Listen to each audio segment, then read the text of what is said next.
Good afternoon. Welcome to episode 9 of From the Archives here at the Arab American National Museum. My name is Matthew Jaber Stifler. And I'm Ryan.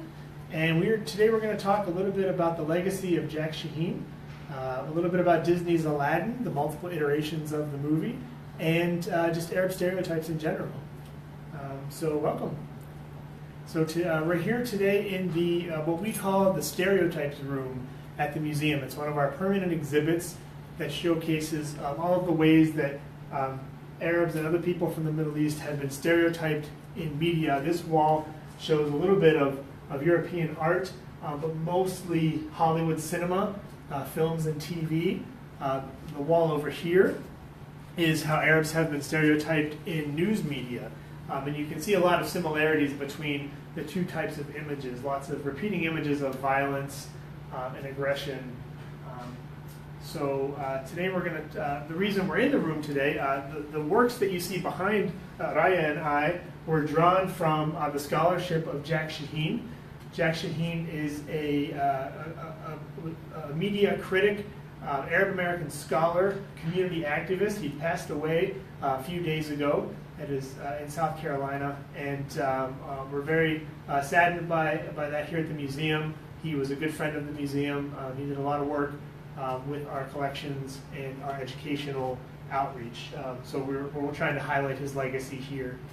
So what we're going to talk about is specifically the Disney film Aladdin. And so Raya's going to talk a little bit later about how Disney is bringing Aladdin back. All of you might be very familiar with the cartoon version that came out in 1992. There are a few stills of it up here. And when the film came out, as we know now, it ended up being one of the highest grossing films for Disney. The opening line to the film, the opening song was, "Oh, I come from a land from a faraway place where the caravan camels roam, where they'll cut off your ear if they don't like your face. It's barbaric, but hey, it's home."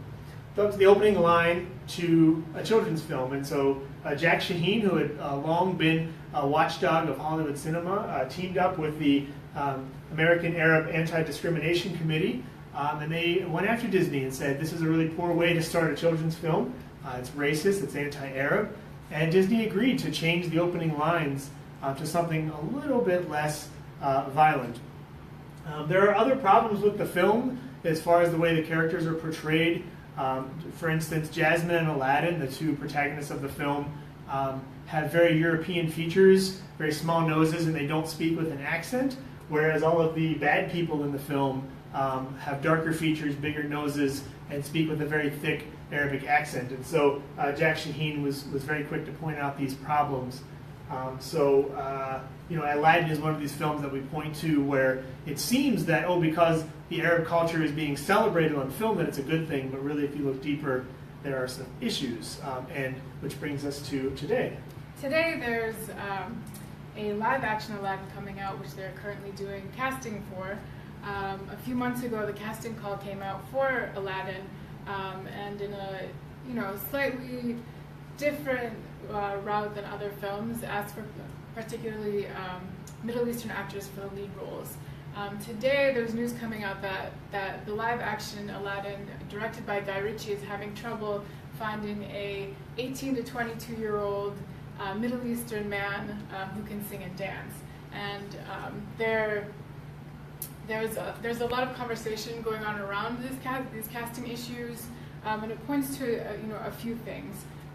There are a lot of people talking about how Bollywood has a lot of singing and dancing actors, but then you have to unpack that and think about, you're talking about Middle Eastern actors in South Asia and where those, thinking about geographic and differences.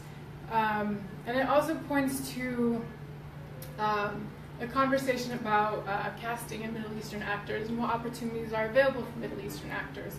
And also thinking about, do we need a live-action Aladdin?